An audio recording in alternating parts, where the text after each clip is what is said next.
Jazz band, great to see you. You caught me jamming out to a little bit of Ray Charles magic. Now my swaying back and forth didn't even come close to what he did. Ray Charles really felt the music, and if you haven't guessed by now, we're going to be working on Hit the Road Jack, one of the most, I gotta say, like, intricate and like right when you hear those chords and that bass line, you know it's Hit the Road Jack. So welcome to our first lesson. We're going to be focusing today on the beginning to measure 19, which is the exact same as 27 to 37, and the exact same as 53 to 63. So if you get this little chunk right here, you're going to be able to play a lot of the song. A little bit before we start, about Ray Charles. A lot of the pictures you see of him, he's wearing a bow tie. I wore blue because, duh, Manson. He's usually wearing a button-down coat, and he's wearing glasses as well. And I'll tell you why in just a second. He was born September 23rd, 1930, so that makes him a Libra, in Albany, Georgia. He died in 2004. And get this, at the age of 15, he was already working as a musician. Now, mind you, very poor, and some nights didn't eat anything. But he was working hard as a musician at age 15. Now, something that you may already know about him, he was blind. However, he was not always blind. He had a disease called glaucoma, which affects your eyesight. So early in childhood, he eventually went blind and wasn't able to see. That did not affect his ears. He had one of the best musical ears in the business.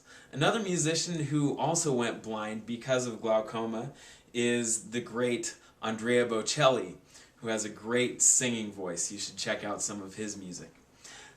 Anyway, that's a little bit about Ray Charles. All right. Now to the music that we're about to dig into. The rhythm section intro is super important. In fact, rhythm section, you start the whole thing out. So my first demonstration is going to be on the piano and a little bit on the bass and also the drum. So you'll want to listen to that. There's various flats and sharps that you got to watch out for, like usual. For the brass, you're going to have some pops here and there, and you really want to make sure you're counting to get those very precise. We have some recurring brass licks in this section. Do-da-do-da, do-dee-do-dee-da. Let me do that again. Do-ba-do-ba, do-dee-do-dee-ba-do-da. And that happens over and over again. You'll want to make sure you get that rhythm down. Saxophones, we have a soli, meaning every single person in the entire sax family, bari, tenor, and alto, you all have the same notes, so it should sound exactly the same. There's a saxophone lick, which kind of glides up for you in measure 17 and 19, something you'll want to practice. And the bass is really repetitive. But you want to make sure that you're really driving this piece, and I'll show you right here. That bass part.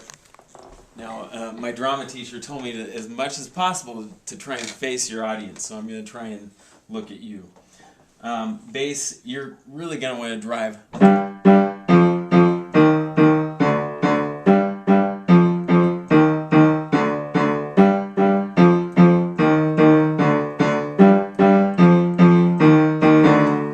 Took us right to measure 9.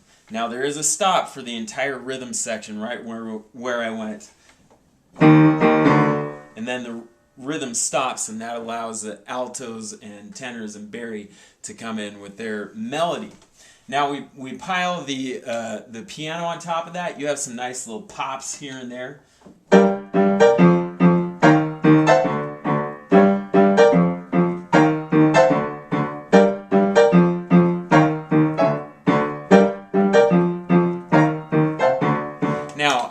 actually played it a little bit incorrect. In measure 5, you rest, piano.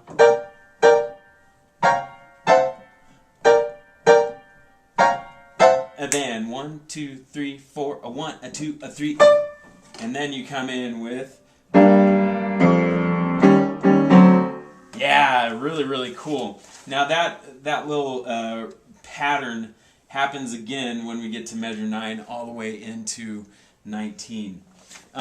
Drums, you want to make sure that you're really emphasizing beat 2 and beat 4.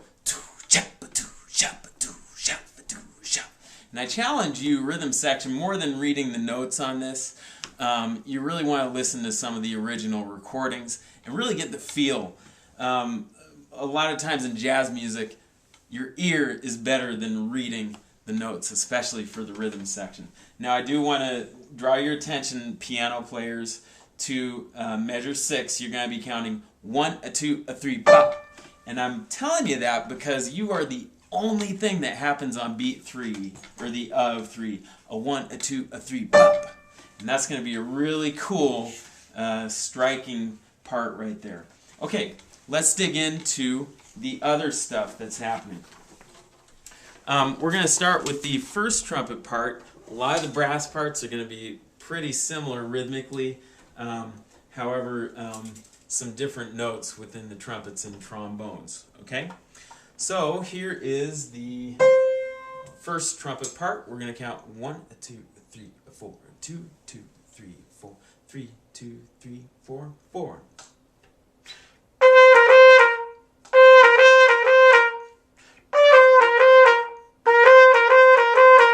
4, 9, a 2, a 3. 1, 2, 3, 4, 2, 2, 3, 4, 3, 2, 3, 4, 1, 2. 1, 2, 3. Now that does repeat back to 9. You will do that and then take the second ending the next time. Okay, second trumpet is going to sound really similar, except the note's going to be a little lower. So again, we're going to count 4 measures rest. 1, 2, 3, 4, 2. Rhythm sections playing. 3, 3, 4, 4, 2, 3.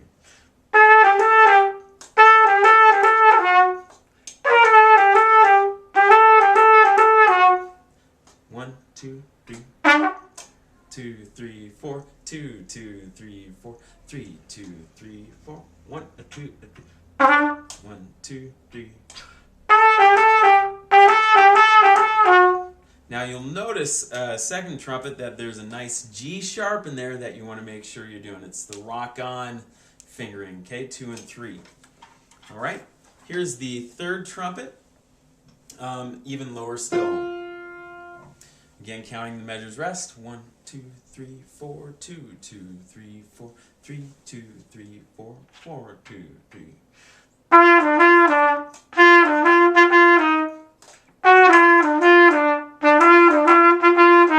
4, 1, 2, 2, 3. I'll get it the next time. 2, 3, 4, 3, 2, 3, 4, 1, 2, 2, 3.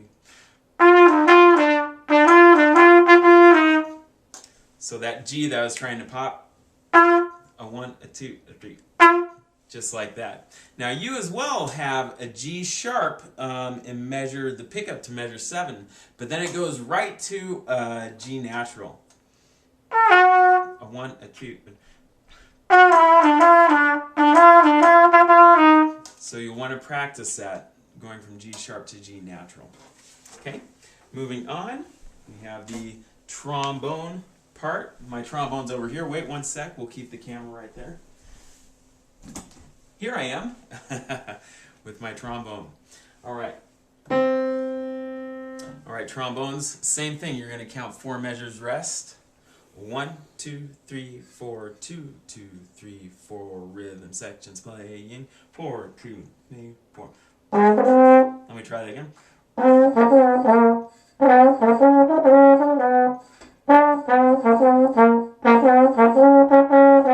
4, 1, 2.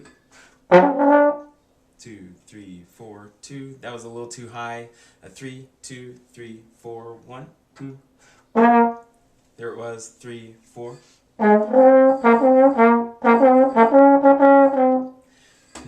repeats again to 9. A couple of mistakes in there, but I think you'll be able to work that out. I do not have the second trombone part with me, but I will play the third. Strangely enough, the third part is tougher than the first. All right, again, you're counting the 4 measures rest. 1, 2, 3, 4, 2, 2, 3, 4, 3, 2, 3, 4, 4, 2, 3.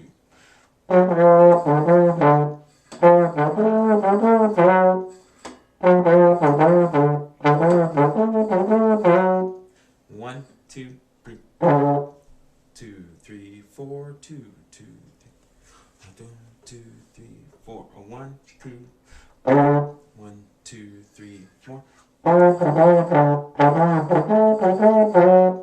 Now you do have an F sharp in there, which is going to be 5th position, not 4th, but 5th for that. Okay, just a little bit beyond the bell there. Okay, and you again will take the repeat.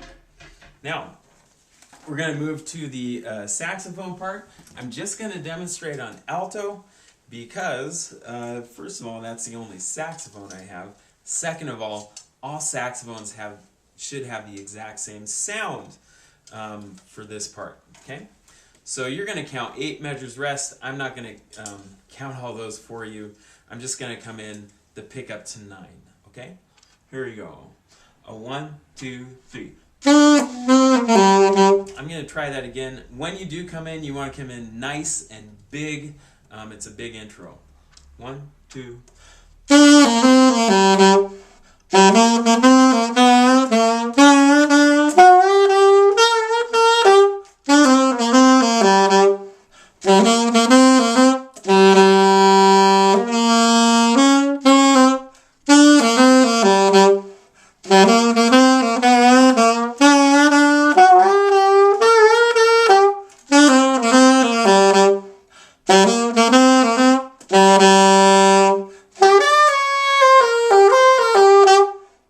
Yeah. Now, you may have noticed I did a couple of bends in there, and what I do is kind of loosen my my embouchure to get the note to go lower.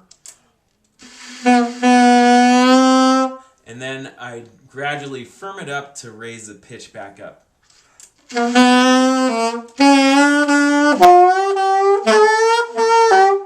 you can practice that. I would practice doing it slowly and then getting it to kind of get into the tempo. Going to the second ending, that's where we have that nice little lick that really goes up and all over the place.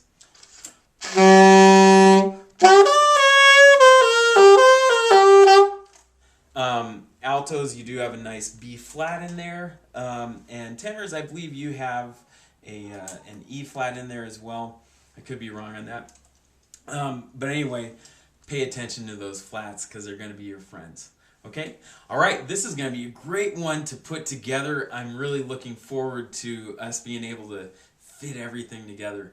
Band, I miss you so much. I hope you're having a great time playing music, and can't wait to see you again. Wash those hands.